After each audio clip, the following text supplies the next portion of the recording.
4 yards to the left, 4 yards to the right. That song? What's that song? I don't know. In the wedding song, you go, now to the left. Yeah. Slide to the right. It's electric slide. It's that electric. Type that into your chat GP AI or whatever the hell you call it. All right, you know what? I'll do that. Oh, yeah, you know what it is. You know what the hell we're called. It's Chris Simms Unbuttoned, and yeah, he's called Ahmed Fareed. We're called football hosts. We host a podcast every now and then. What's up, everybody? Hope everybody's good out there. First day of December, week 13, almost in the books here as far as Sunday night is considered. And as usual, this is Chris Simms Unbuttoned, presented by Lowe's. Lowe's knows home improvement better than Ahmed Fareed does, that's for sure. That is very true. What's up? How are you? What up, Chris? You doing good? Good to see you again. Feeling good? Feeling good. Okay. What are you at today? Ghost Energy Sour Patch? Don't worry about it. Look at this crap you brought in today. They will not be sponsoring our pod anytime.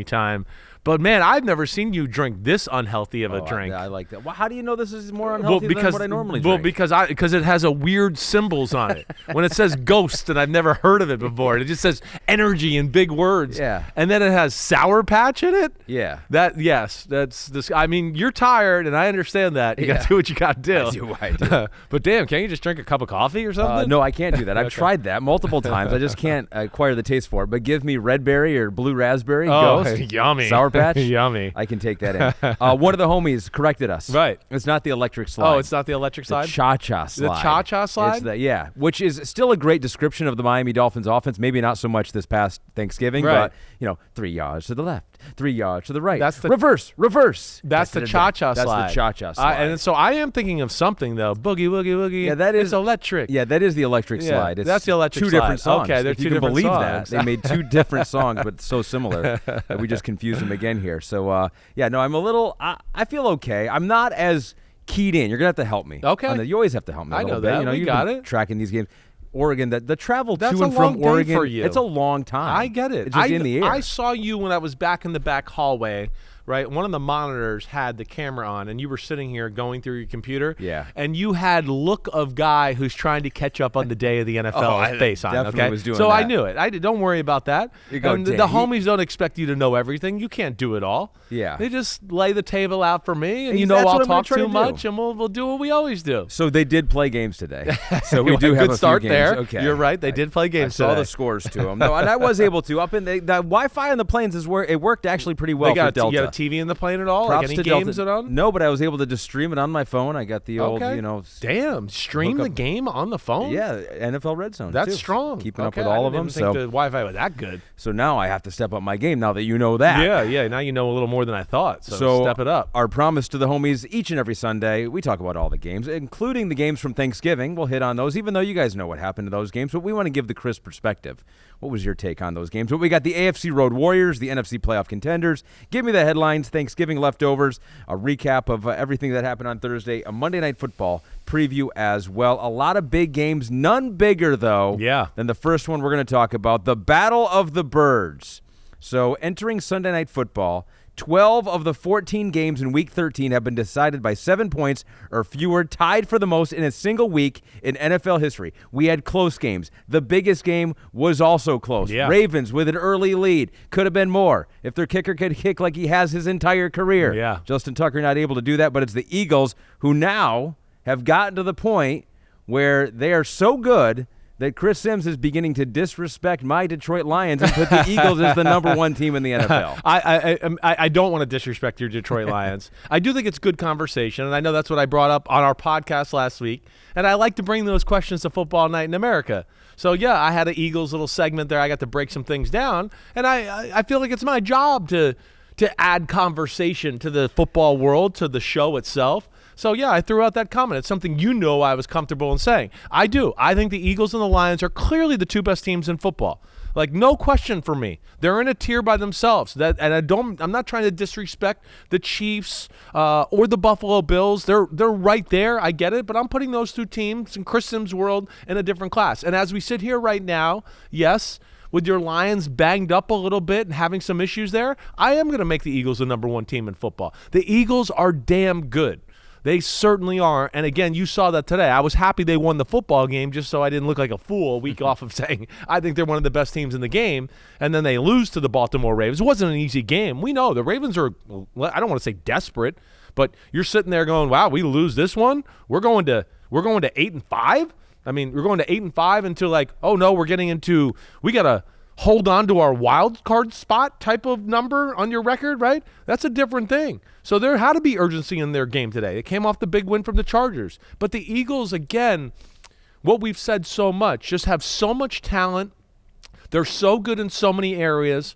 And I'm big into, they don't beat themselves like we saw early in the year, right? We have a lot of teams every week where you go, one team didn't necessarily play better. They just didn't lose the game like the other team did. We're going to hit a few games like that today, where it's just go, no, the other team didn't win. The other team just lost it. That's what happened. So the Eagles don't do that, Ahmed, as you know.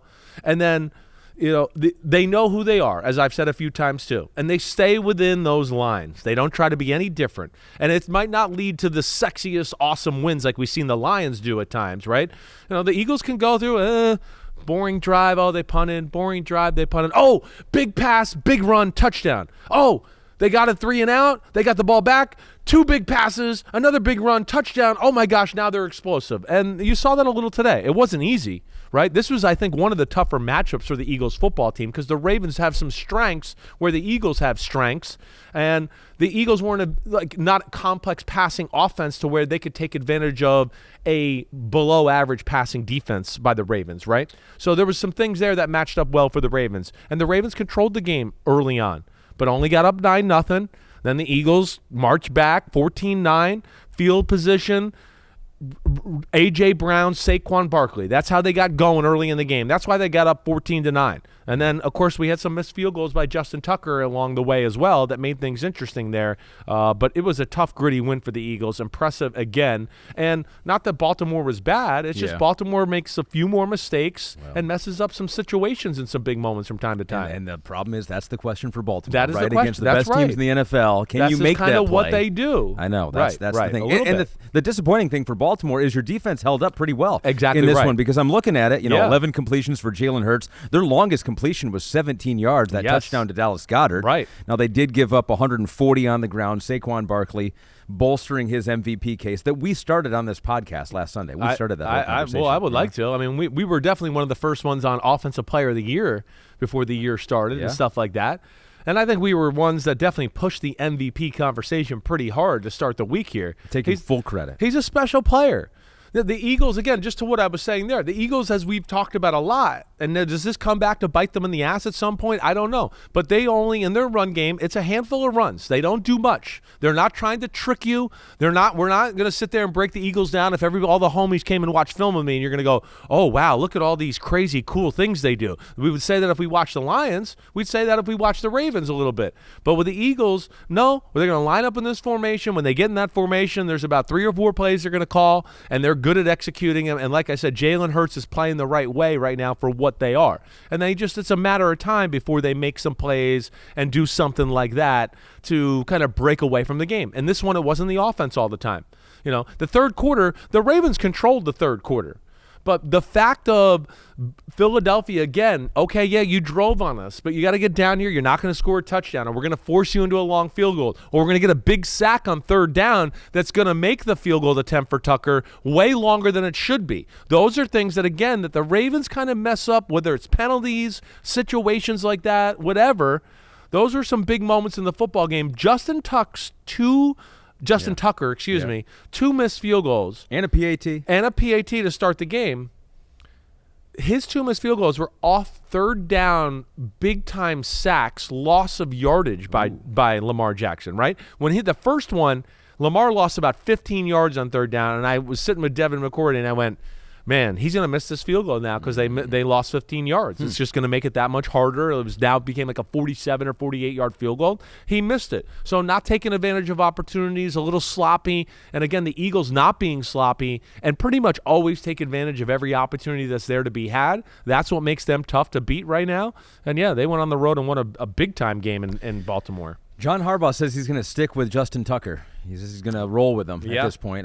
There aren't a lot of great options at this point in the year, and I mean, you wouldn't want to bet against him figuring it out again, but it has been a season-long thing. This was just his worst of all those games. It was, and of course, a big game, like we said. There's a big difference between 9-4 to 8-5 now, to where you're like, oh gosh, now we gotta stay ahead of Denver and teams like that, so we don't become the 7th seed. I understand they beat Denver head up, right? But they're losing their ability to come back in the division here. Where is it going to be? They're going to need the Pittsburgh Steelers to lose a little bit. I understand them staying with Tucker. It's the greatest field goal kicker of all time. I do think they need to get a contingency plan ready, right? Whether that's sign another kicker on the practice squad. I'm not even sure if they have one on there right now, and maybe Pete can look that up. But that would be something I would look for, because if this goes on for another 2 or 3 weeks, you got to start to have tough conversations and make tough decisions here. Yeah. And the bottom line here is they're a good football team, like you said, who's also beat up on the teams they were supposed to beat. But, yeah, some of the more quality teams have certainly shown, like, hey, now you got to do the little things to win the football game, whether that's missed field goals, third down conversions, fourth down conversions, all that. And that's where the Ravens seem to have slipped up here. And in this game here, too, let me just say this. I know Philadelphia didn't kill it on the offensive side of the ball. And of course, Baltimore can stop the run a little bit. And as we talked about, Baltimore's pass defense is not good, but Philly doesn't do that much on offense in the passing game to take advantage of that. So that was Baltimore in their favor. The other side of the ball, that's the matchup that the Ravens really needed to win, right? And not that they lost that matchup, but if they won, it was a stalemate, right? Or something like that. They barely won. The Eagles, right, and what they do on that side of the ball, like, I never felt like Baltimore was surgically moving the ball on Philadelphia. Like, oh, we want to run it this way. We're going to run it that way. Eat it. We'll do what we want. We're going to drop back and surgically destroy it. No, a lot of their big plays in the pass game came from Lamar making somebody miss in the backfield, buying time, and then finding a Zay Flowers or a Mark Andrews open down the field. It wasn't like, hey, he took a 5-step drop, he took a hitch, he threw it in rhythm. Oh, my gosh, they're getting people open. They're doing whatever they want. There's a difference there. Then I drop back. Oh, nobody's open. Oh, I had to avoid a guy. I had to avoid another guy. I had to do 360. Oh, now I see Zay Flowers. He's open. There's a different story to that. You're not winning on offense. You're depending on guys to make incredible plays. And I thought there was more of that out of Baltimore today than, actually dominating the Philadelphia defense, which is the best in football right now, Philadelphia's D. Yeah, Eagles, both sides of the ball, very good. They have 8 wins in a row, matches the longest win streak in 4 seasons under Nick Sirianni. You talked about Jalen Hurts during that 8-game win streak, 20 total touchdowns, just 2 turnovers that's for Jalen Hurts. That's what it's got to be. We don't need big stats, right? This is the old school football team. We don't need big stats. Jalen Hurts needs to be 15 for 22 for 220, 2 touchdowns, a few plays with his legs, and maybe a tush push into the end zone. That's what it has to be. And a good quote. And we know that. We're going to get a good quote. But, yeah, when it's that, what's that going to be? It's going to be, oh, he hit a big play to A.J. Brown. He hit another one to Devontae Smith. Okay, good. We're good there. Oh, he made a big scramble on 3rd down. And that's when that's all they need. They have enough talent on that side of the ball to where he plays clean, right? And they're a tried and true formula with how they kind of tie their plays together. They're going to be tough to beat. And, yeah, right now I think they're the best team in the NFL. 10-2. Yeah. I mean, when's the last time a team that looked this good early in the season has not finished it well? I guess it might have been last year. They're different than last year, though. It seems like it, but, it does seem like it. No, they're different than last year. I feel very confident in that. Yeah. And the way they're playing, the way it looks on the field. The defense is the big thing. And, yeah, I think the Eagles are, as we've talked about, I feel like on a collision course with your Lions for the NFC Championship game. All right, let's go over to the other conference now. AFC Road Warriors. Now, road teams on Thanksgiving and Black Friday, 0-4. Yeah. But today they were 8-2, so going on the road, no problem for these teams, especially some of the powers in the AFC. And one of those powers now is the Pittsburgh Steelers. Of course, they have been for a while. They always have a winning season under Mike Tomlin. Going to do it again. They beat the Bengals in a shootout. Very un-Steelers Bengals-like game, 44-38. Russell Wilson was on fire. He's the first Steelers quarterback with 400 or more passing yards and 3 or more touchdowns in a game since Big Ben in the COVID season of 2020. It's as good as I've seen Russell Wilson look in a long time. I mean, it's definitely back to the Seattle Seahawks years of Russell Wilson since he's looked like this, right? Is he beating them the same way? There's some similarities there. Yeah. It's more in the pocket than maybe in his prime Seattle. But, like, we saw a touchdown, I want to say, what was that, late 3rd quarter, the Freiermuth. And I know you probably didn't see it yet.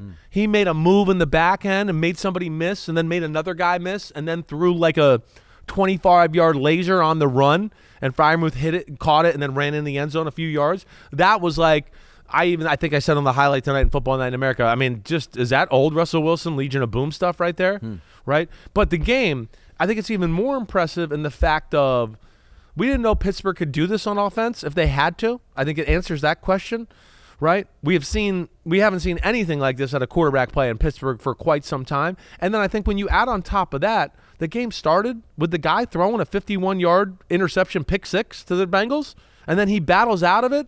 They had to start playing a game maybe that they didn't even want to play. Right? I thought, wow, they came out with a pass-first mentality. McCourty talked to Najee Harris. Najee said, no, the game plan was to run the ball, but they were playing such crazy run defenses, and the way the game started and they realized, wow, the Bengals are going to move the ball, they just went, hey, we're going to attack too. And then they throw a pick six and go, well, we still actually do need to attack. I don't even think they were in attack mode yet at that point. All right. You know, I think they were kind of just feeling it out.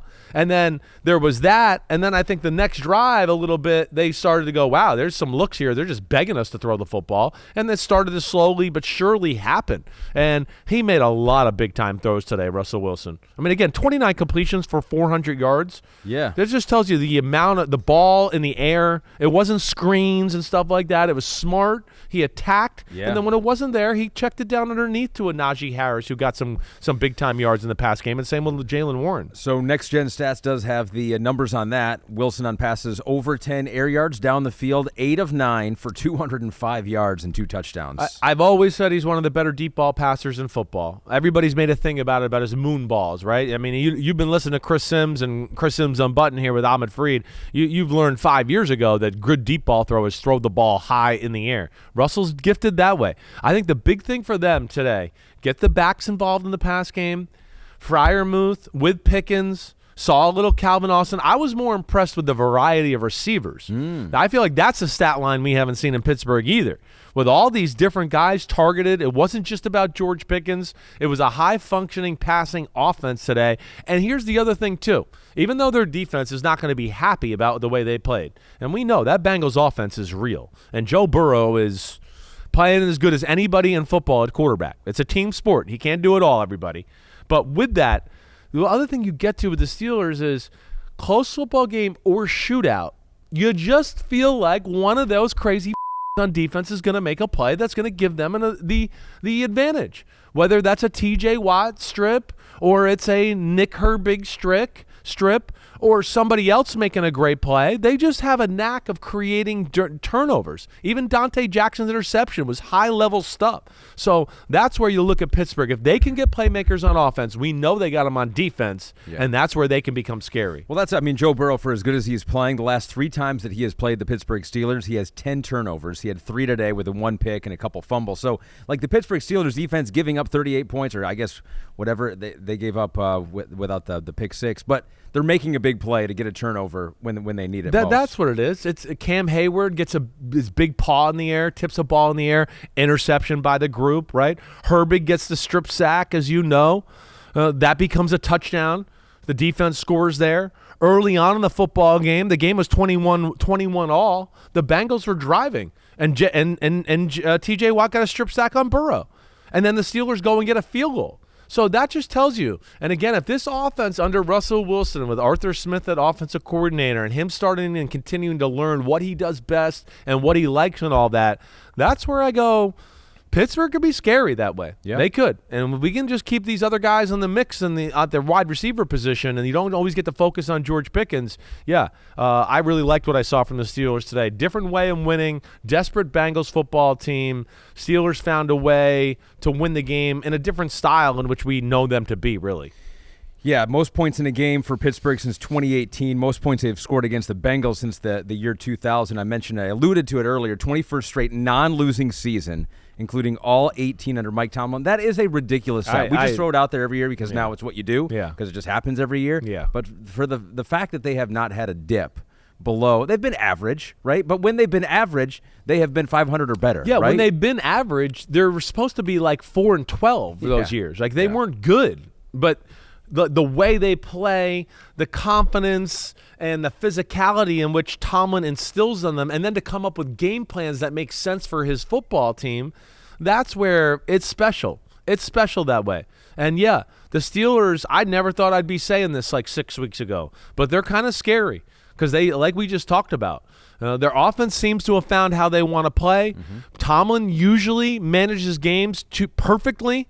They're not afraid to try a trick play every now and then, and you know their defense is good in big games or whatever game it is to steal a turnover, make a big play in a big moment. They just have that knack, and, yeah, the Steelers definitely got some real positive mojo going right now. We will have all offseason to talk about the Bengals and how they need to fix that defense and the best way for them to do it, but that's clearly operation. It's like they've always had something big they've had to fix, it seems like, the last few years, right? It's like either that offensive line protecting Joe Burrow. Right. Now it's going to be the defense. Oh, total overhaul. And where out. you get to here now is just does it all get changed on the defensive side, right? Does the defensive staff go? You know, it's been a horrible year. They're losing games because of that. And I don't think it's the defensive staff, right? I would also look at the personnel department and go, you should have saw some of these problems with your roster and fixed it. Should have had more depth on D-line. Could have got another corner, before the season started or when the season started. Could have made a move at the trade deadline to do that. They didn't do that. The Pittsburgh Steelers had 520 yards of offense on them today. I mean, the Pittsburgh Steelers, they're not necessarily known to be the offensive juggernaut. I know they're better, but that's like kind of ridiculous when you say it out loud. You want a defensive game? Well, we got our next game for you. Jim Harbaugh-led Chargers defeat the Falcons, go to Atlanta, get a 4-point victory there, try to fake punt, didn't work out. Jim Harbaugh said in the locker room afterwards, you guys did it despite my poor coaching decisions. The Chargers now their best start. They're 8-4 since 2018. That defense shows up again. Kirk Cousins picked off time and again in this one. 4 interceptions today. You just don't see that from Kirk Cousins. This is an elite defense. Well, here's one of those games where you go, one team just played, right, and didn't lose the game. One team played better but lost the game, right? This is what I was kind of talking about a few minutes ago. Atlanta was, I don't want to say the better team, but they controlled flow of game more than the Chargers did throughout this one, right? Yeah. You could see that from the stats, right? I know stats don't always tell you something, but they basically doubled their yardage output as far as what Atlanta did and the Chargers did on the offensive side of the ball. It's just when the Chargers moved the ball, it might have been few and far between, they got points, right? They either got a field goal or went down and got a touchdown, and there was nothing left on the field, and that's fine. The Falcons moved the ball consistently through the day. Bijan Robinson looked awesome. He looked great. Kirk Cousins had a lot of good moments and good drives, but there was a lot of wow decision, throw, it doesn't look good in the pocket today. He doesn't look like he's moving. Man, the ball's fluttering in the air forever on 12-yard throws. Like, what's going on? There was that. There was mind-boggling decisions by Kirk Cousins where I would tell you Kirk Cousins in the last 15 years is one of the best drop-back decision-making pocket passers in football.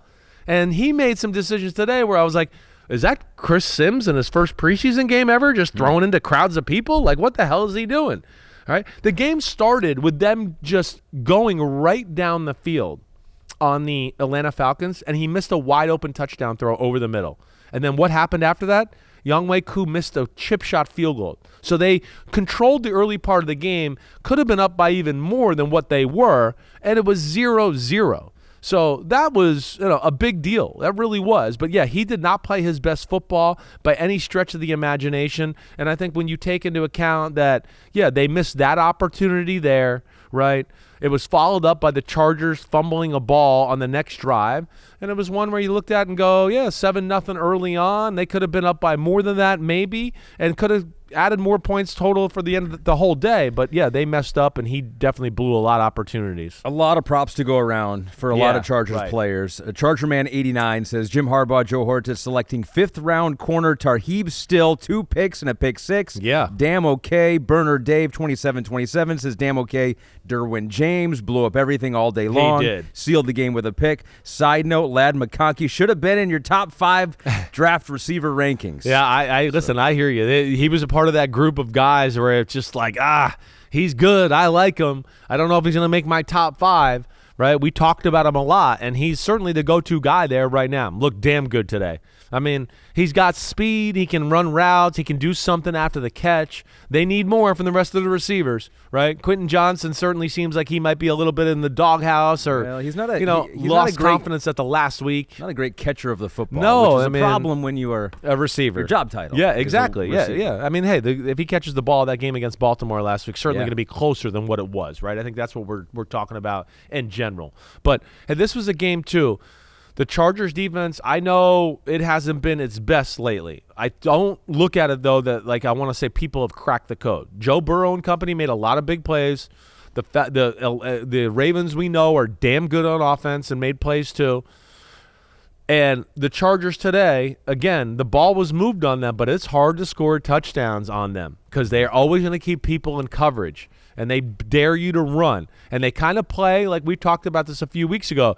We're going to make, when they played the Browns, we're going to make you go on a 10 or 12-play drive because we think at some point a Taheeb Still or Khalil Mack or somebody's going to make a play for us, and we'll get the ball back. And it wasn't pretty today, but they got it done, and they got it done with their defense making big plays and big moments. Not to worry, though, for the Atlanta Falcons. 6-6 doesn't sound great. You've had some bad losses, but it's still tied for the top record in the NFC South with Tampa Bay, who we will get to a little bit later. And I didn't on. like the fake punt call by Harbaugh. Right, that was not my favorite. Like it's 17-13. It sounds like he didn't like it either. I 17-13. I think it was like a 4th and 7. It was a little long. Yeah, right. They were a yard short. Yeah. Now maybe he's thinking, hey, maybe go for it here because he was a little bit like, hey, Atlanta's kind of moved the ball on us all day long, so let me try to steal the game right here. I don't know, but either way, they got bailed out by Kirk Cousins and some lackluster decisions and throws in the red zone or on the fringe red zone that really ultimately just killed the Atlanta Falcons. You know, the combo. You have a defense where you're like, you know what? Even if we don't get it, I'd trust our defense enough to figure it out and make a play. I guess and our offense is not doing anything. It's almost like I trust that situation and the opposite situation where it's like we have a great offense, our defense is not great, right? And so it's just like we'll get the points later on. So I don't know. I know. It could go either way. If you have a great defense, you could go, hey, we just want to punt the ball. We don't think they can drive the whole field. There's logic either way there. Yeah. I don't know what his thought was. I think he was trying to find a way to jumpstart his offense probably more than anything and put the game away because he was scared of the things we said. But ultimately, they got it done. Good for them, and they're 8-4. And it all worked out for them. It all worked out for the Houston Texans. They beat the Jacksonville Jaguars by 3. Got a little close late there. Trevor Lawrence, of course, going out after that nasty hit by El Shahir. Concussion, though, so Mac Jones comes in. They don't do a whole bunch until late in the game. Yeah. Make it a tight one as the Houston Texans are wont to do this season, make it a little closer than maybe we thought it should have been. Yeah, I think that's right. Is a win. Well, I think it actually got back to where it should have been. Right? If you hear what I say, I know they were up 23-6 at one point and certainly controlling the game. But damn, I mean, if Trevor Lawrence or Mac Jones could have hit like half of the guys that were wide the open down the field, we would have been into a fun game. Like it was there to be had for them today. That's what I would say.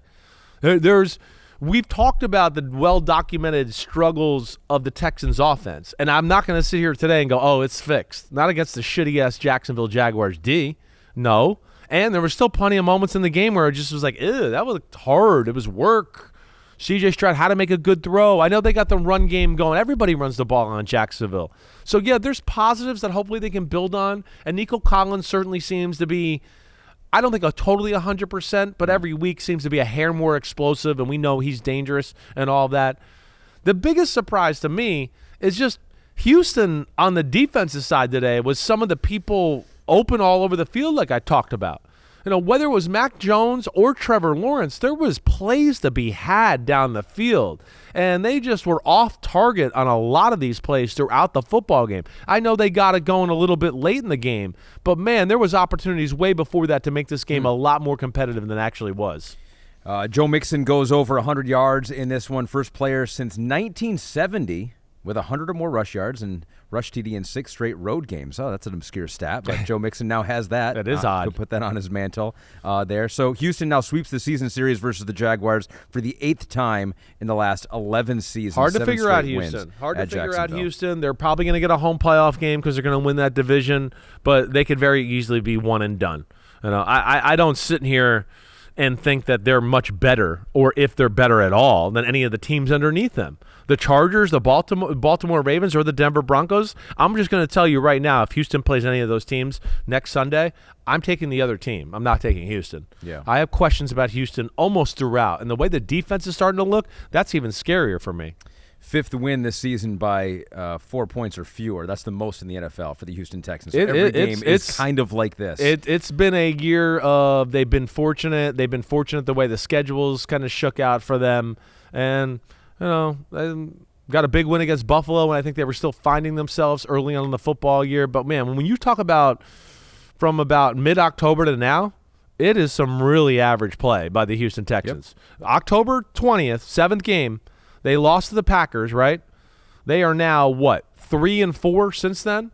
Not looking good, and they got some tough games coming up in the schedule to where you go, yeah, they got to play the Dolphins, the Chiefs, and the Ravens. They could lose all 3 of those.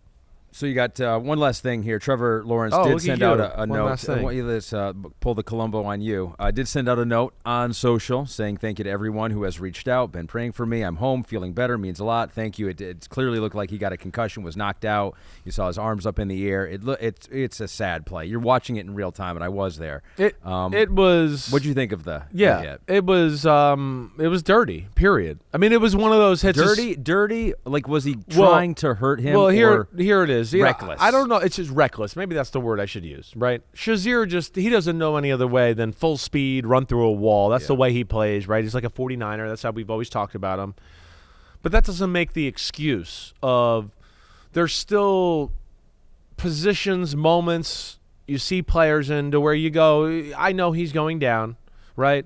And I can do something to not give my full force of the hit to take it off a little bit. He didn't hit the brakes at all there. He saw him going down, and he kind of just went, I'll go full speed.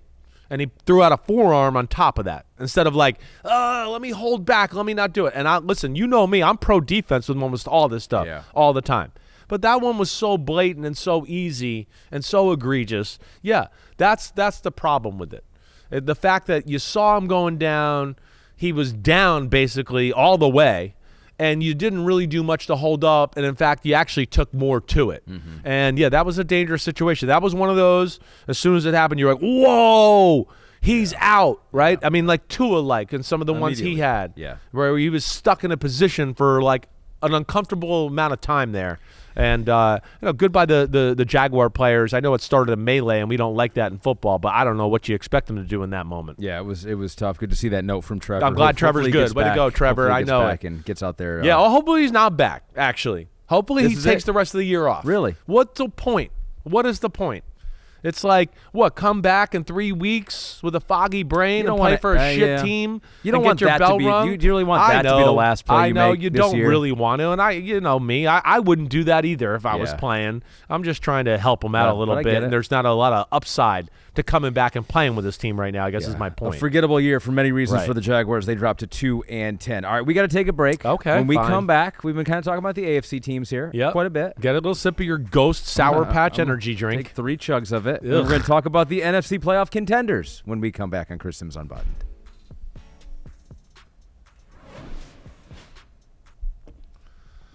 Welcome back to Chris Simms Unbuttoned, presented by Lowe's. Lowe's knows home improvement, thanks to our friends at Lowe's, each and every Sunday night as we watch Sunday Night Football and talk to you about the games that have already happened, including with the NFC playoff contenders. The Minnesota Vikings have done it again. Give them 10 wins on the year, and in this one, they trailed by 13 points in the third quarter. Did not flinch against the Arizona Cardinals. Big win. Big win for Sam Darnold. Right, another little notch in the belt to go, hey, Sam Darnold can bring us back in a big game against a team that might be in the playoffs, right? This isn't some slouch. No. Right? This isn't like the Jacksonville Jaguars defense or something like that. It's a team that's been playing hot, been tough to beat lately, right? Probably played better than them today. Here'd be a game where I'd go, the team that won, I'm not necessarily sure they were the better team on the field throughout the game. I think if you counted plays, counted minutes of who was controlling the game, you'd go, no, it was Arizona, right? But the fact of Minnesota being able to keep them out of the end zone on some of these drives where it become either empty, miss a field goal, right, which happened early on in the football game. They went up 3-0. They got Aaron Jones to fumble, backed up, and then they missed a field goal to go up 6-0, a chip shot. That was kind of a weird thing that happened in the early part of the football game, which was kind of, telling of what was to come for the future. They moved the ball consistently throughout the day. Early on, Kyler Murray played really good football. I wrote in my notes a bunch of times, man, Kyler, big plays, big throws, carrying the team. They got the run game going a little as the game went on. But the big problem was they just moved it between the 20s throughout the day. And that's really what it was. And not that Minnesota was much better, but Minnesota, limited the damage there. They kicked field goals when they had to, and then, of course, just were clutch at the end of the football game to get it done. And Arizona, too, I think the biggest moment of the game is this, okay? I like to look at my moments. Okay. It is 1913 Cards, right? Cardinals. The Cardinals are driving. Kyler Murray under pressure around midfield. He gets pressure. He kind of does a 360, and then he goes, okay, I can't go anywhere. I'm going to throw it out of bounds. And he didn't throw it far enough, and they intercepted it on the sideline. And not that lost the game, but that was a point where they could have gone up by maybe 22-13 at that point, and instead it set up the short field for Minnesota to then make it a 19-16 football game, okay? And then which led, I know Arizona went down and got another field goal to go up by 6, but it just left a crack in the door open for Minnesota here at a moment in the game where you went, ooh, this drive right here, Arizona can really make things tough on them right here and make this a totally different game to where Minnesota's not going to be able to run the ball. They're going to have to drop back and throw the ball every play. And because they got that turnover, they were allowed to play a little bit more even keel and hang in there. And then, yeah, I think it's going to go over big on that team that Sam Darnold led that drive late in the football game, not to go down and kick a field goal. But we got to score a touchdown to win the game. To do that, the team will start to believe in Sam Darnold in a different way than they did 3 to 4 weeks ago. Ryan Potterack, a homie, tweeted at you and said Sam Darnold threw many dimes, best game yet. It is his 10th game this season with a passer rating over 100. Passer rating not the end-all, be-all, but it's a good indication of if you had a good game or functioned within the offense That's right. well. That's tied for the most in the NFL with Lamar Jackson this year. Hey, they know how to play offense there. He's playing good football. It's not great football. There's still a number of plays where I'd sit back here, Matt Casey, one of our producers on Football Night in America and all that. We sit there and watch this game and still go, Sam, get out of the pocket. Don't get strip sacked. Don't just hold on to this receiver the whole time and just try to jam it in there. There would be replays where he'd go, why did he throw that? The guy underneath is open. So it's not perfect. It's going in the right direction, and hopefully they can continue to stay on him to get him that way. Good win for them. Again, good teams win games when sometimes they aren't the better team on that day. Yeah. And it goes into not beating yourself and doing the right things. It's kind of a little theme of our day here today. But, yeah, Minnesota got it done when they needed to. Nuevo Huevo said, damn okay, Minnesota, even though Arizona was dominating in time of possession, keeping the game out of reach. The Vikings somehow found a way to get it done. And P.S., tell Florio to just enjoy the games week by week. That's a lot more fun than trying to guess when they step on a rake. No doubt. No doubt. I mean, Florio, I've never seen a guy hate his favorite team more. I don't know if he's rooting for them today or rooting against them. I'm not sure what the hell he's doing. I will say this game did feature my least favorite coaching decision of the day. Oh, okay. What is it? So it was You're streaming on Delta from Oregon. I was streaming. The streaming was working. Like, this, whatever they just wrote on this page right here. It made me angry. It was the decision. Yeah. And you might not have thought this. It was the decision. Yeah. For Arizona to kick the field goal, 4th and 4 from the 4th and goal from the 4-yard line with 3:20 left in the game. 3:20 left in the game. That put them up 22-16. That put them up by 6. Yeah. And so that's a big, that's an analytic thing. Yeah, I hear you. You're up 6 late. So, you're up 3 late, right? A touchdown beats you. You're up 6 late, a touchdown beats you. I know. Right? So if you go for 4th down there, you have a chance to ice the game. Yep. If you don't get it, they start at the 4-yard line. Yeah. They kick the field goal, they get the ball, they kicked it into the end zone, so they got the ball at the 30. I'm glad you brought this up. Yeah. All right? And full disclosure, right? I mean, you know what I was saying, okay? I'm always the kick the field goal guy for the most part. On 3rd down, you started screaming. I got set up for the field goal. Kick the field goal. But I will say this, too. When it happened, this question came up in the room. Oh. And I went, I'd kick the field goal and put the pressure on Sam Darnold and see if he can go down and score a touchdown. We haven't seen him really do something like this yet, right? Yeah. And it's been a little shaky with Sam Darnold, a little all over the place. And he shoved it up Chris's where the sun don't shine and said, up yours, Chris, for saying that. I'm going to take us down and score a touchdown. Yeah. But I think your questions, it's legit there. But I think the other aspect of it is this. It's 4th and 4 on the 4. It's 4th and goal, right? Yeah. And they haven't been able to score all day and had to kick field goals. So what's going to make them think they're going to do it in that moment? Yes. I think that's the tough one. And that's where it's hard to be a coach in the NFL. And that's why they get paid a lot of money. But there's something you said there, too. It puts the pressure on Sam Darnold to have to go down there and score a touchdown. And that is actually part of it because a lot of times if a team is down 3, they won't feel that urgency to go down there and score that touchdown. I hear you there. We're in They'll field play goal for range. the field goal more. Yeah. Don't take too many risks. We're not going to go for fourth down here. Go to overtime, and so then if you're the Cardinals, you get another chance to win in overtime. I hear it. It's a great discussion. Yeah. I'm not saying I'm right on this one. Yeah. And I would say with Minnesota, they don't ever play like that anyways, just to counter that point. They're always like, let's throw another 20-yard crosser. We're in field goal range, but I think we can throw a touchdown to JJ right here. Right? Yeah. So they're a little that way. But, yeah, it was a very interesting moment. I'm glad you brought it up. Cool. All right. Good job streaming on the plane. Thank you. Thanks, Delta, for letting the Wi-Fi work in that moment. Commanders beat the Titans as the Buffalo Bills are running for another touchdown. Just right do it now. one time. Bum, bum, ba-da-da-da. It's snowing. There was a big punt and return by the Bills. It might get called back, and we're doing this for nothing. They're doing snow angels. The 49ers are falling apart. It's Snow 35. angels last forever. It's 35-10 right now, and I don't know who this is going to be on. If it's going to be 42-10 or stay at 35-10. It looks like they're going to call a hold on the Buffalo Bills. So this is going to wipe out. We did this for nothing. But that's a little taste. Little taste. You will reserve your full comments of Yes. how great Buffalo's been and the disappointment for the 49ers here I will. later on in the podcast. Moving on to the Washington Commanders. They had a 3-game losing streak. Yep. They were angry. They were mad. The Tennessee Titans came in hot. Hey, they looked pretty good last week. Not this week.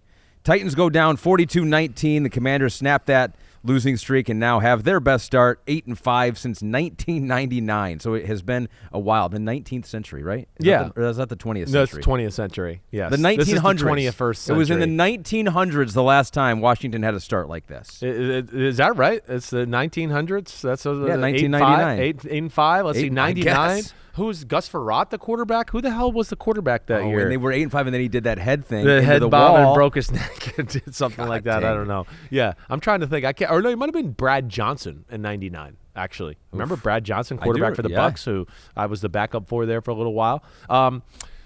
Okay.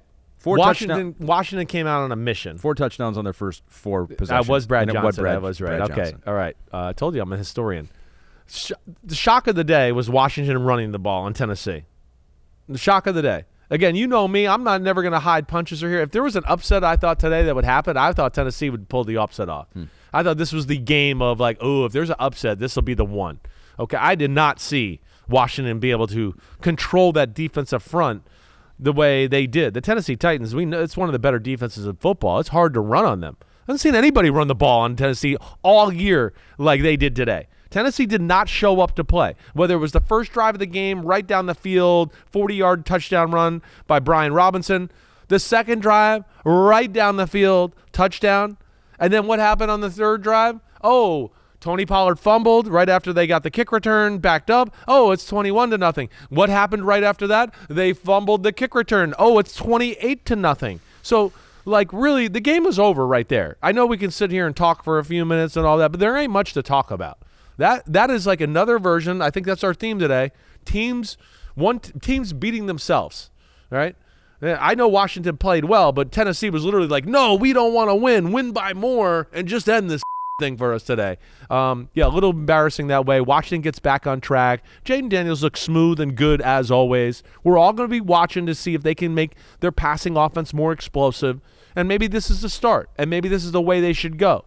They were more explosive early in the year because they were running the ball at a higher rate. They got away from that here as of late. Maybe they can get back into that, which will open up some of the downfield passing game. We'll see as we go forward, but good win for them to get back on track. Yeah, over 250 yards on the ground. You mentioned that already. They got a bye week now. Yep. They still got a chance against the Eagles again. Yep. Got the Saints next after the bye, and then Falcons and Cowboys. So, 8 wins right now. You get to 10. You're a playoff Very team favorable locked schedule. in. Very favorable schedule there down the stretch. And a chance to flex against the Eagles again. See what you can do. Second go around They're there. a playoff team, and I sit here and what are they, 8-5 now? Is that what they are? 8-5. 8-5. I have a hard time thinking that they won't be in the playoffs. Agreed. Right? They're not going to win the NFC East. That's over. But they're a playoff football team. All right, the Commanders, a playoff football team. Are the Tampa Bay Buccaneers a playoff football team? My answer would have shifted multiple times in the game against the Panthers today. This one you guys were trying to track in real time on football night. You thought you were going to be able to put this one to bed early on in the show, and just back and forth, back and forth. The Buccaneers lost it, won it, lost it, won it. Lost it in overtime. Yeah. Won it in overtime by forcing the fumble. There are so many key plays that happened at the end of this game. Full credit to the Panthers, who have been playing better They have. lately, but also full credit to the Buccaneers because it does seem like in a game like this, Baker Mayfield figures out a way. This was, it was dangerous. They're as good as they looked last week. It's kind of like they came into this week like, well, it's Carolina. We'll run right over them, just like we did the New York Giants last week. Not the case. Carolina's offense is a lot better. Bryce Young is playing pretty damn good football, right? I mean, he's not perfect and what we've talked about, but man, he makes a few slick plays, a few plays where he's got a little pressure. But he threw the ball with an anticipation. Nice, accurate that way. He's making a few scramble plays every now and then. Early in the game, I think he made a big play to Tremble, kind of scrambling out to his right. He found Tommy Tremble down the right sideline. So they're a little different on that side. Yeah. And they pose a problem this way, Carolina. Their O-line can overpower people. And a team like Tampa with like Todd Bowles is a defensive coach and he's a meathead and nobody runs the ball. I don't know this for sure, but it looked like they had a lot of people at the line of scrimmage all day. Like they were like, we're going to stop the run. And it just led to some really favorable pass looks for Bryce Young and company. And they moved the ball consistently through the day.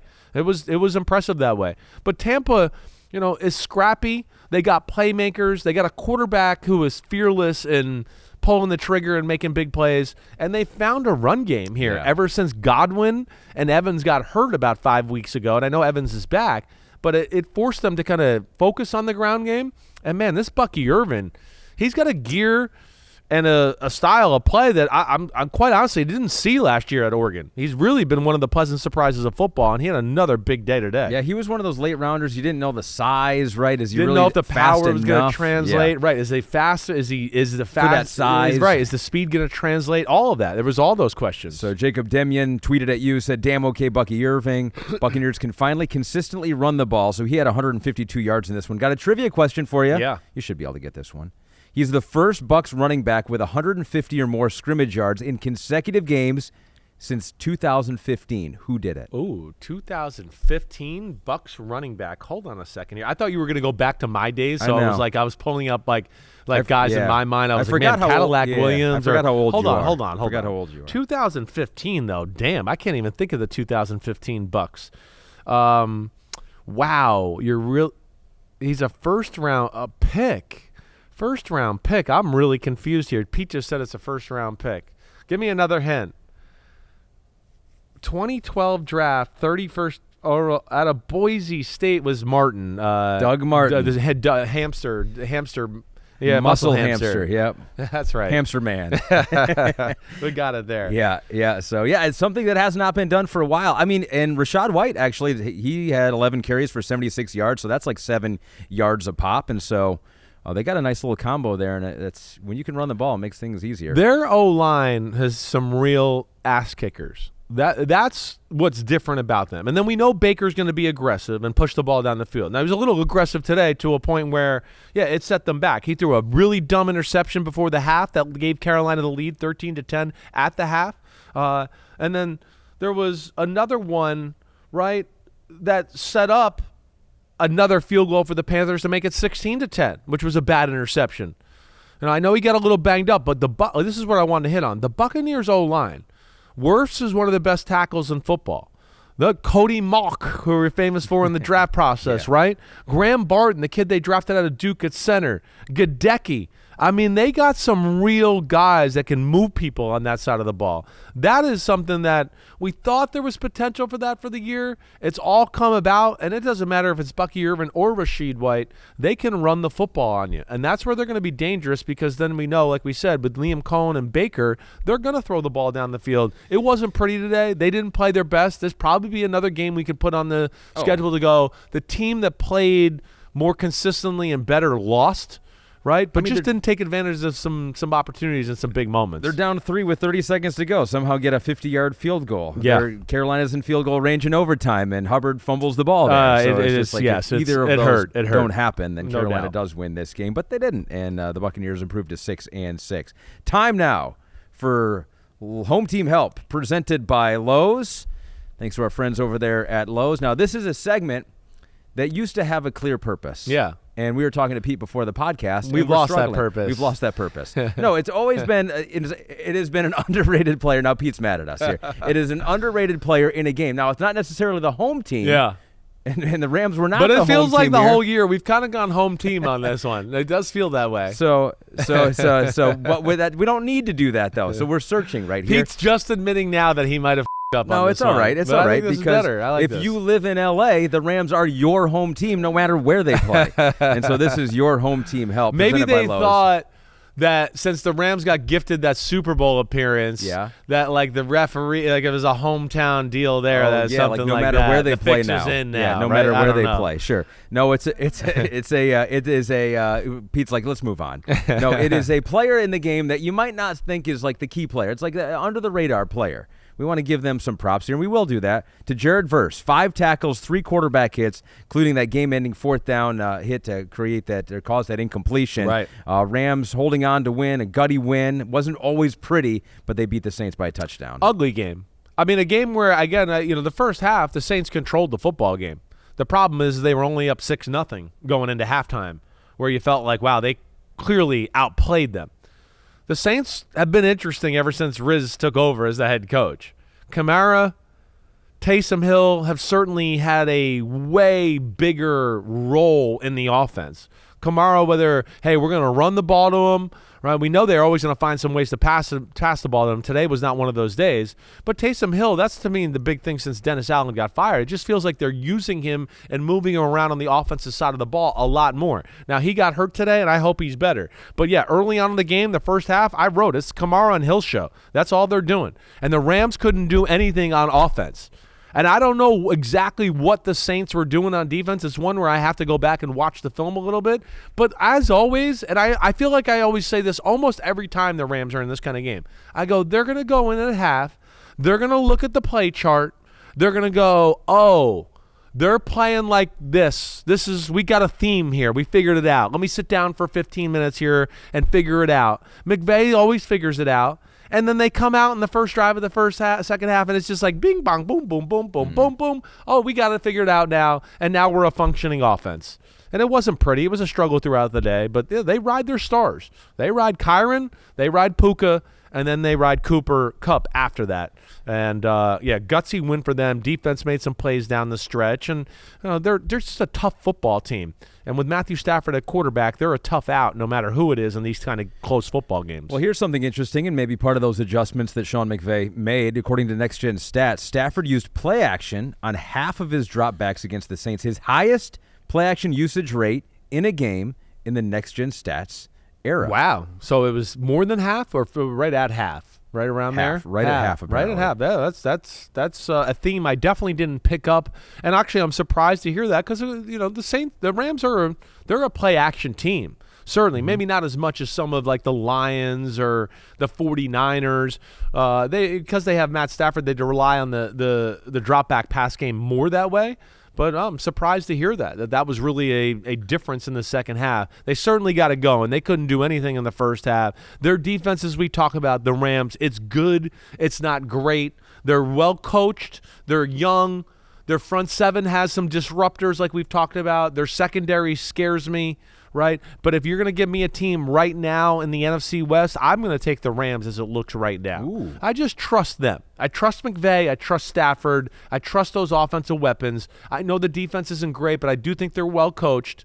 And with a guy like Fisk and Jared Verse, they got a few playmakers there, but they're going to have to win a majority of their games with their offense. They're still one game back of Seattle in the NFC West. Seattle, a team we'll talk about here in just a second. And Sean McVay has now 76 career regular season wins. Where do you think that places him on the all-time Rams list? 76 regular season wins. I'm going to just say John Robinson's the only one in front of him, so he's 2. He just passed. He passed John Robinson. Wow. He is now number 1. Wow. All time for the Rams.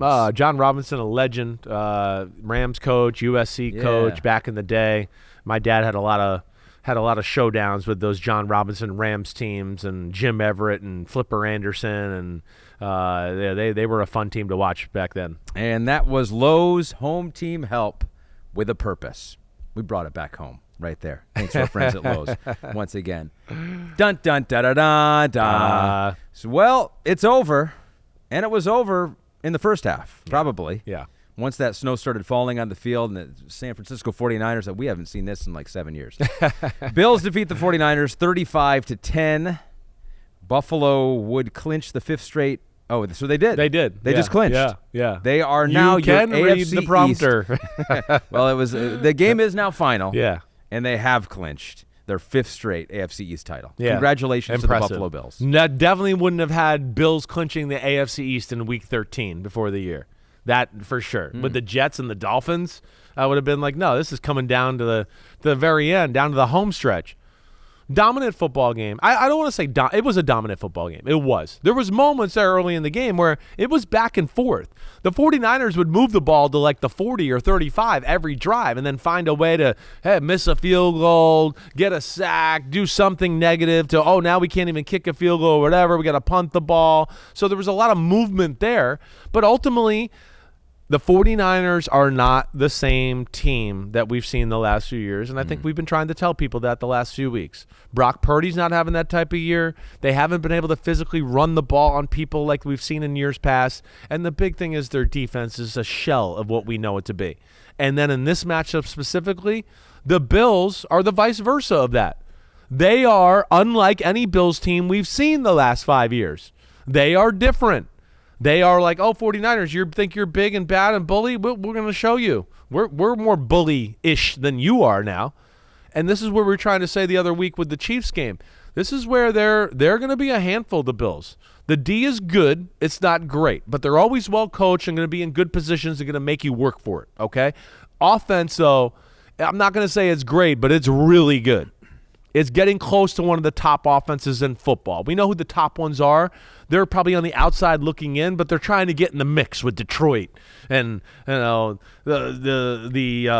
Philadelphia Eagles, or who else am I missing there as far as top offenses in football? Baltimore Ravens, the Green Bay Packers, some of those. They're trying to get there. I think they are there. And like we talked about again, what you saw, they can run the ball, I think, on anybody. And they got playmakers in the pass game this time around. They're a different football team. There's a physical aspect to Buffalo's offense that they've never had. And then I think a lot of their receivers.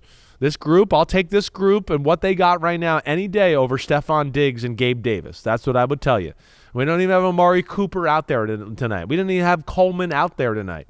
And they're still dangerous that way. Coleman was out there. Sorry. Or Cooper. Sorry, my bad.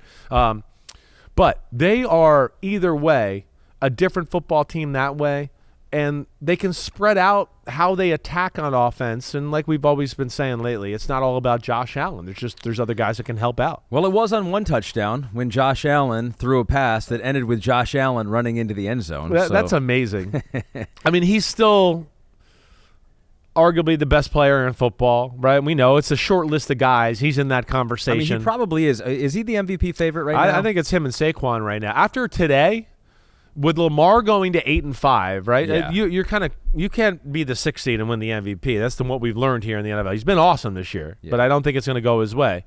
Yeah, it's shaping up that the Eagles and the Bills will both be a top 2 seed, it looks like, or at least close to that.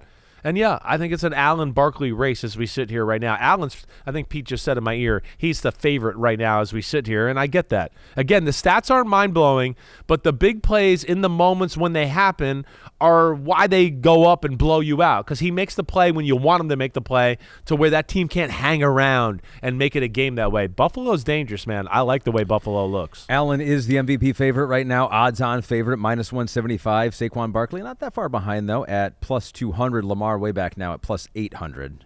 And so that is on DraftKings Sportsbook. 49ers Hot Licks says to you, damn okay, the Niners look like one of the worst teams in the league. Is it because they're old, because they're tired, because they're banged up and hungover? Is it a reset in order, a change in philosophy? What does Shanahan need to do to get them back on top? It's all of those. They're at an interesting life point with their football team here, right? You could have made the case after last year that, hey, it's over for that team. Let's start new. It's hard to do that. It's hard. But I think now they're looking at it going, damn, oh no, this team is over.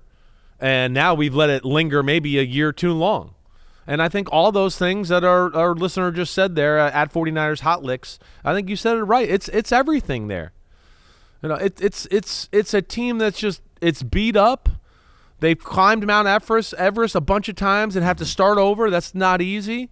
They've got injuries everywhere on their football team. Brock Purdy's been all over the place. Christian McCaffrey didn't get infused into the lineup until a few weeks ago. And now McCaffrey out again. Now McCaffrey's out again with the other leg, it looks like, because he's been putting so much pressure on that leg to take pressure off the other leg. That one's hurt. I wonder if he was ever 100% I don't think he was. He didn't look like he had the himself. full explosion. The Ayuk situation, right? These are all things that they're going to look at and go, man, should we have paid Ayuk? Should we have done that? Should we have started new? Should we have re-upped Christian McCaffrey? I don't know. They got a lot of tough decisions to look at here going forward. But Purdy's plays all over the place right now. It wasn't great tonight. He's not making the plays or is consistently making the plays like we saw. We've seen more wow, like you've heard me say. But tonight, again, there was also some, what was that? Yeah, they're done. And I don't look at the 49ers as I don't think they're going to be able to rebound. And then I'm rooting for it. Yeah. And that's my buddy out there. But just if I'm sitting here giving you an objective look at this football team right now, I would say that they're not going to the playoffs, and especially with the schedule they have in front of them. Not great. And we do have to look at the dots just before we go here. Which one? Josh Allen to Josh Allen touchdown. So here is it is. First and goal from the 7, back to pass. There's Amari Cooper. Oh, I'm going to go over there. Boom, pitches it back. Josh Allen dives into the end zone. I mean, it did almost look planned. I mean, it really did. It's one where I want to watch it again. I saw it like as we were just starting the pod and doing all that. Where this is what happens with guys like Amari Cooper, Josh Allen, Travis Kelce, right? Mm-hmm. They play so much football. The game, literally, even though it's the NFL and it's millions of dollars and intense, they're so comfortable. It literally can feel like it does for us in the backyard when we were like 14 or 13, right? They're literally at that point. They're like, hey, we're out in the field. We're having fun.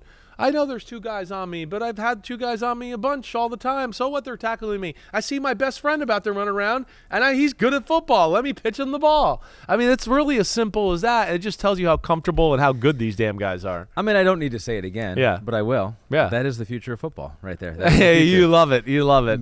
Make me the head coach of Purdue. Make me the head coach of Purdue. I will install that Have you been offense. calling Ben Johnson? Is that why they're doing all these hooks and ladders and shit? You're going, I got a theme here, man, and I'm a Detroit fan. Get it straight. Homie. No, he's watching. He's a homie. He knows my opinion on that. That's the future of the NFL football. All right, we got to take another break here. When we come back, we got Give Me the Headlines. We go into the printing press, and we still got to talk about those Thanksgiving games. We will do that right after this.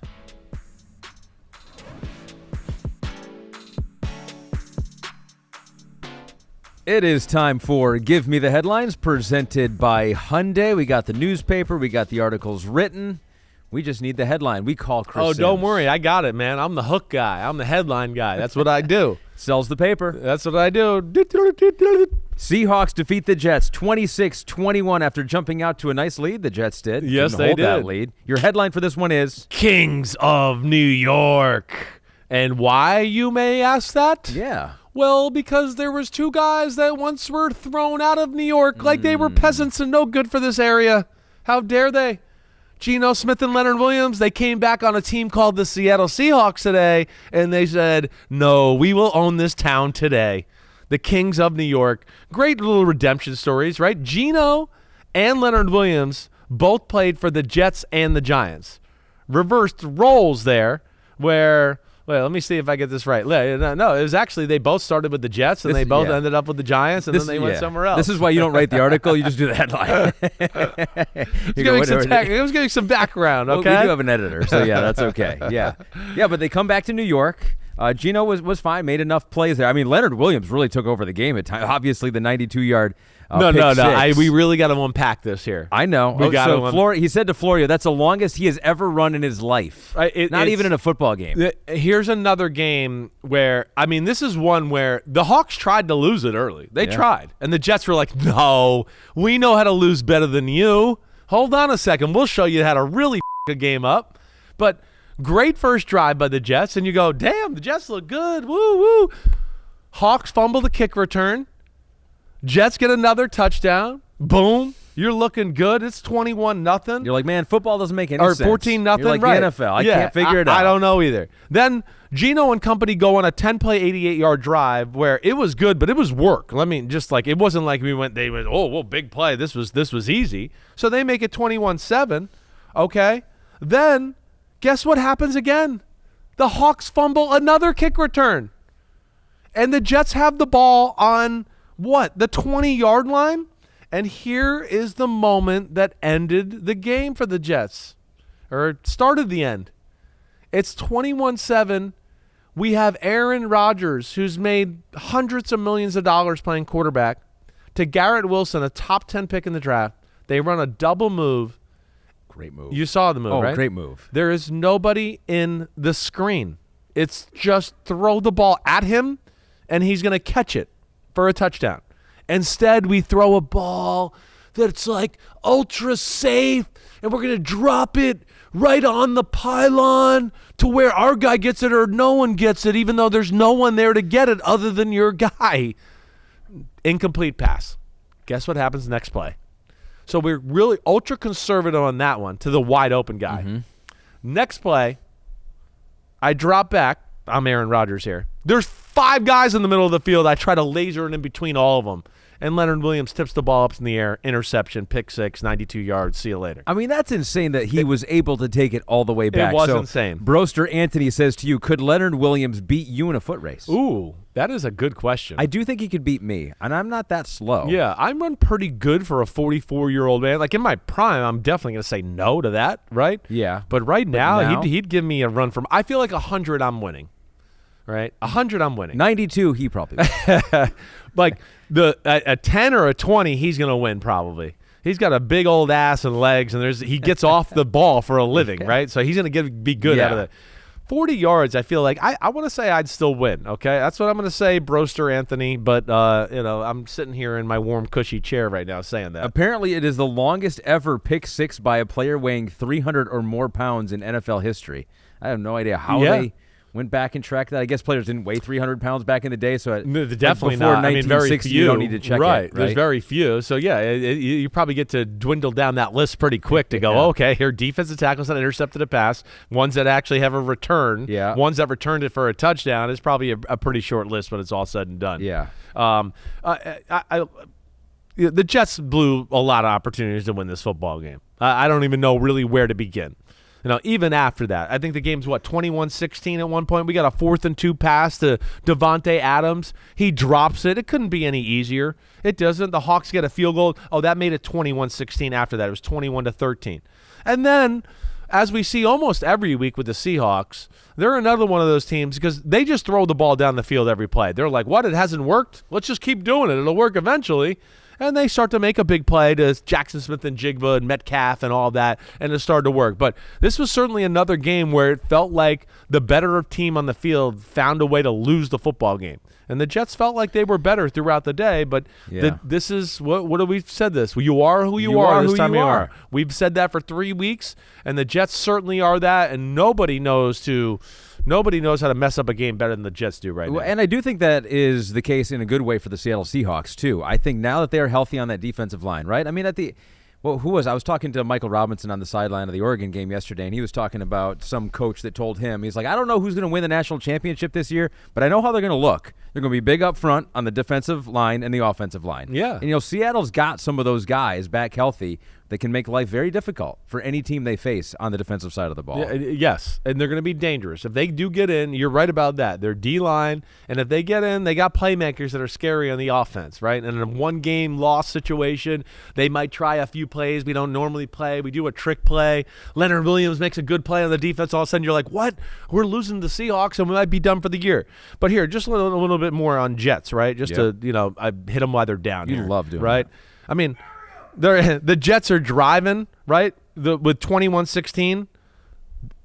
They love for the Seahawks forces the fumble. I believe that was Breece Hall, right? He punches out of Breece Hall's hand. Julian Love played really well. He did definitely. That made it 21-19. And then even with all this, 21-19, they got to go down and try to score points or do something. And the Jets with these 4th down penalties. 4th down pass interference, got the play covered. Everything's good. Unnecessary contact down the field. Then it's a 4th down run to Charbonnet. Grab him on the back of the nameplate and get the horse collar penalty.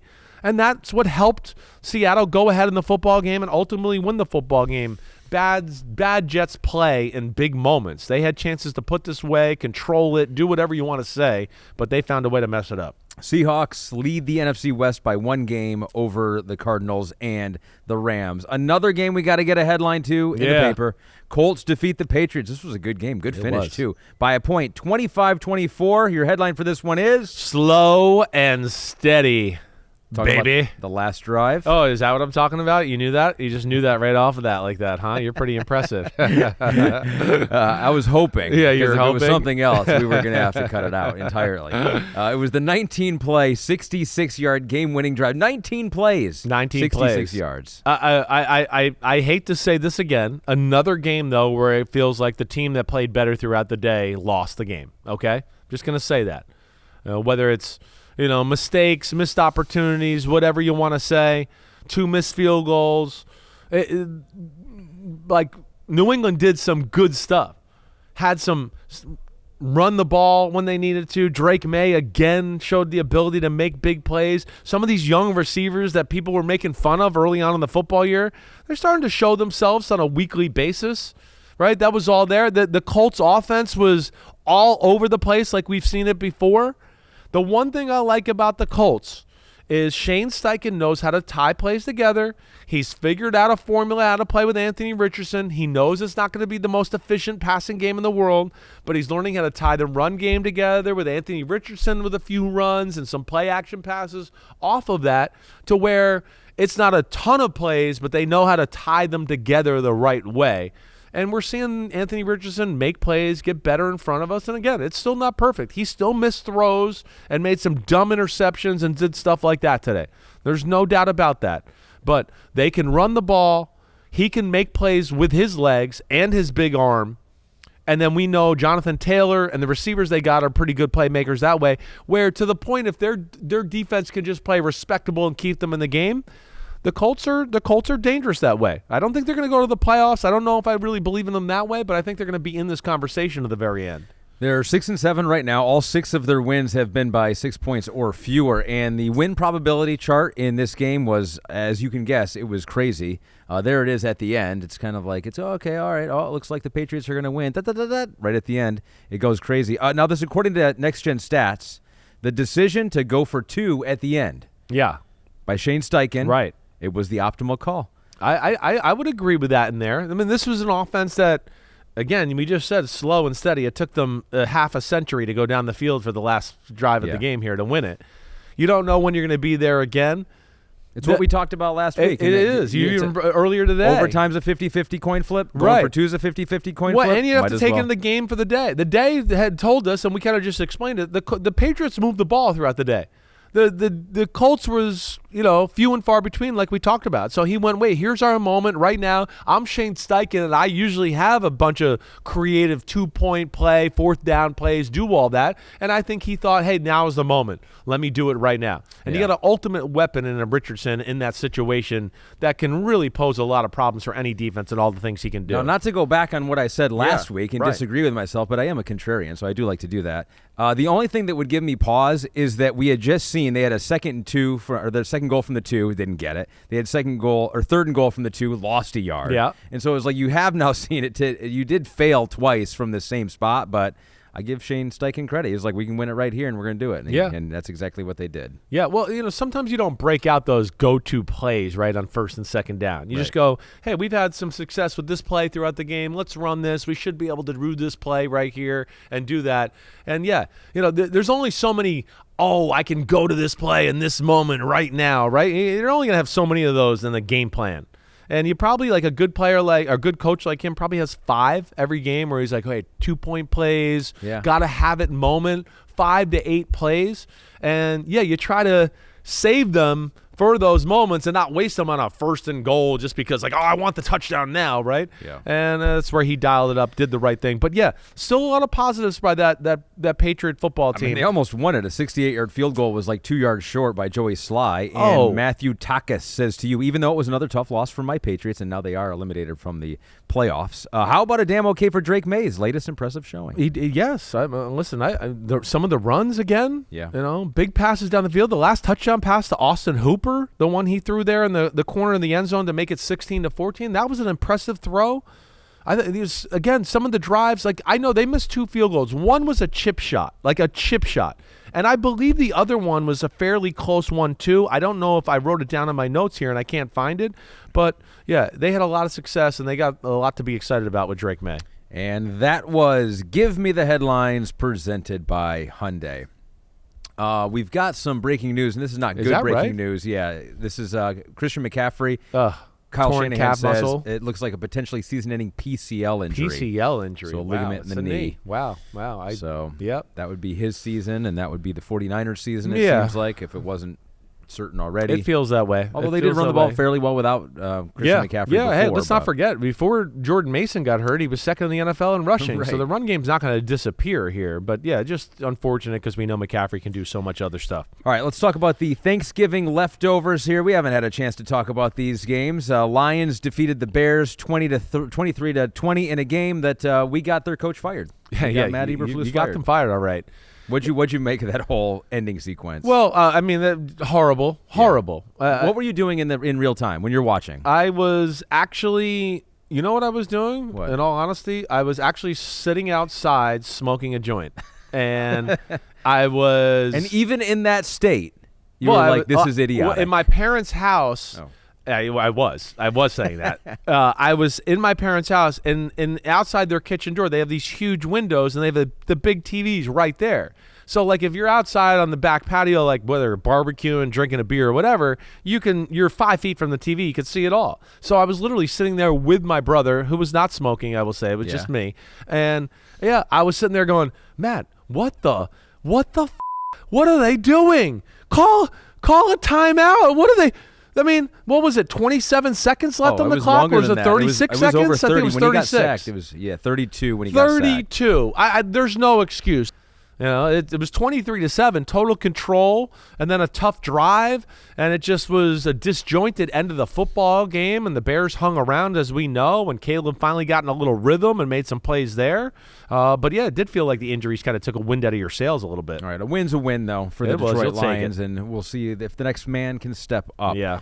So set the scene for when you were watching your Giants go down to the Cowboys 27-20. Probably the game I paid the least amount of attention to during the day, right? Even though the Giants are my favorite team. Food's coming out then. Exactly. Usually, Food was coming out. We had it all going on. I was watching. By the time we sat down, it was, I think Demarion Overshown had just gotten the pick six, 13-7, and I was kind of like, okay, we got a game here. This will be good, right? We sat down, we ate. I sat down to watch the second half, and, of course, as soon as I got comfortable, Dallas started to kind of control the game and put it away.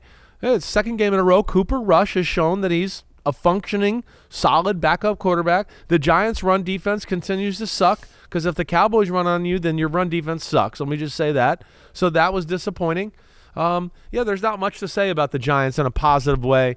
Dallas is still fighting, right? They're not out of this yet at 5-7. They still have a slim chance here, even though I don't think it's really going to happen. But, again, I give respect to McCarthy that way, and the Giants are just a beaten-down dog at this point. They have been eliminated from the playoffs officially, but they could still get the number one pick. This is one of the more disappointing years I can remember as a Giants fan. There have been a lot here lately. Yeah, there's been a lot. This one had a little bit of hope going into it, though, right? Last year, I expected a little fall off after the playoff year, which was, we exceeded expectations. This was a year where I went bounce back. Like, we'll be respectable. I think the team, we got enough players here to, like, stay in the playoff race for a little while. As we know, we blew some games early in the year, some games where we maybe could have won the game, could have gone either way, whatever. It didn't come out on top, and it's just falling apart now. Falling apart for the Dolphins when the weather gets below 50 degrees, even though they talked about trying to bust some narratives in this one. They could not do that. They didn't bust many. Packers got out to an early lead. Dolphins tried to make it look good late, but Green Bay dominates in the cold on Thanksgiving. Really from the get-go, didn't it just feel like one team was kind of, not uncomfortable. Well, just not uncomfortable, hitting hard, like just ready to go. I think that's the big thing I look at. But, you're going to hear what I said and what I've been saying all along. I think Green Bay is a super talented football team. Jordan Love played pretty damn good the other night. When he plays good like that, they're going to be tough to beat. And their defense has talent. I know I said the Lions and the Eagles are the two best teams. You've heard me say with the Packers. But, yeah, they put this one away early. There was no doubt about it. The Dolphins did look like they kind of chalked it up fairly quickly, right? Tua hung in there. He makes some plays and all that. But it's kind of funny with this Dolphins offense where it's gone over the last year. It was the greatest thing to watch about 12 months ago. Now we're going, damn, can they go down and, can they make a big play on a drive? Can they throw a big pass? Does it even happen anymore? Well, they can't run the ball. They couldn't do anything the other night. They could not. It was not their element. They did not look like they were ready to play. And I think the big thing is, and Dolphins are a solid football team, but Green Bay, when they're focused and ready to go, I'm telling you, they got ass kickers everywhere. They got D-line and a front seven that's got tons of talent, tons of depth, and they can run the ball, and they put a bind on you like you saw the other night. Miami was so worried about getting run over by Josh Jacobs that it just led to some unbelievable favorable looks in the pass game for Jordan Love to take advantage of. Packers improved to 9-3. Dolphins fall to 5-7. One more game to talk about, the Black Friday game on Prime Video. Chiefs somehow do it again. Took a bad snap off the leg of Aiden O'Connell at the end to do it, though. Hang on to that 2-point victory over the Raiders. Yeah. I mean, again, end of the game management there. I think that's the big thing. It didn't seem like they were going to call a play. They were just going to try to waste seconds, being a little too cute. They were going to snap the ball, throw it away. And I know they claim they heard a whistle, and that's part of the reason they stopped. The refereeing of the situation was totally weird. I mean, again, everybody go back and watch that play. There's a referee at the top of the screen that's coming in and blowing the play dead. And then there's another referee on the bottom of the screen who's just letting it go. So they were disjointed in what they even wanted to do altogether. Mahomes made some big plays. Mahomes made some great throws. I hope everybody realizes Kansas City's defense, like you've heard me say, is not the same as it was last year. This is not the same.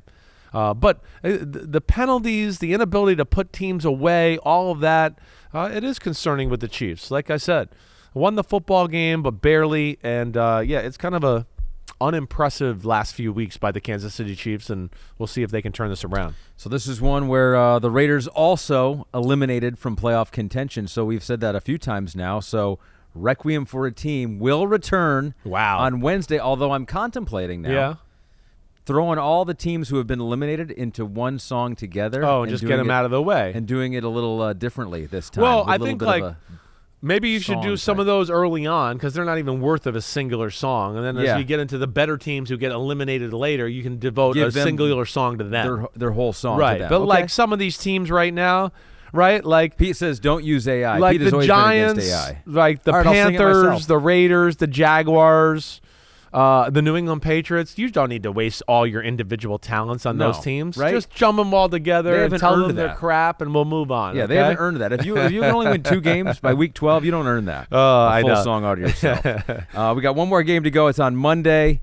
Browns at Broncos. Denver's a 6-point favorite. I thought they would have been favored by more, and so you thought they should be too, because you have them winning by 13. Yeah, I like the Broncos. You know that.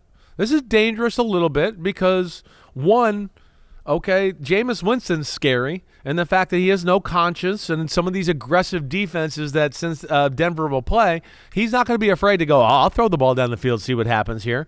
Right? There's that aspect. But I think ultimately I just look at Denver's defense. It's just got a little too much talent. I think they're too well coached, right? They're at home in that environment. And then here's the really where I think it could sway.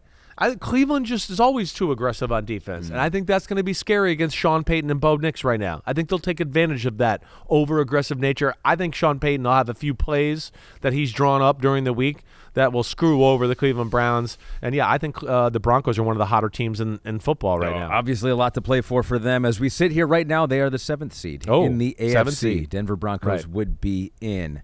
You were 14-1 straight up against or straight up this I'm week. Straight, 14. I think my only thing I got wrong is I picked the Titans to upset the Commanders. That was my game. I always try to pick one upset and that was it. And I obviously was wrong on that one for sure. DraftKings Sportsbook, the #1 place to bet touchdowns. New customers can bet $5, get $150 in bonus bets if your bet wins. Download the app. Use the promo code UNBUTTON when you sign up. DraftKings Sportsbook. The crown is yours. And we are Done. We did it. We'll do it. We did it. I don't know about the Chiefs. We'll see going forward. I'm dead serious. I don't see them going back to the Super Bowl this year as it looks right now. It's got to be a little different. Again, I know the yards were better in some of that yesterday on Black Friday, but man, still all the drives that end up in field goals and not capitalizing, it's a little frustrating right now. We'll see where it goes. I can see it right now. Right. The social media department clips that off, and you're going to be saying that, and it's going to be like, and the screen's going to be a little sideways, and it's like it'll cut to someone else saying,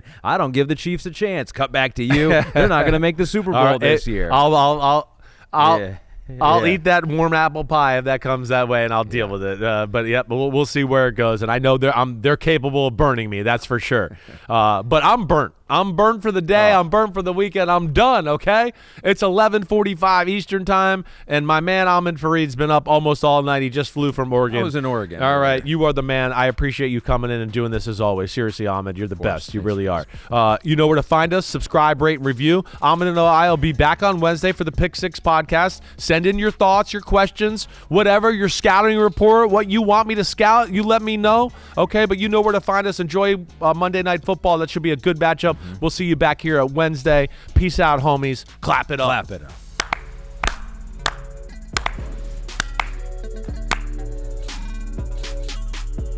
Yo, homies, thanks for watching. Yeah, it's time. The NFL season is here on Chris Simms Unbuttoned. You can hit subscribe to get all the weekly picks, plus our Sunday recaps as the games are happening. Oh, you know it. Nobody does that better than us. Thanks again for watching. Remember to subscribe. Peace out. We'll see you next time on Unbuttoned.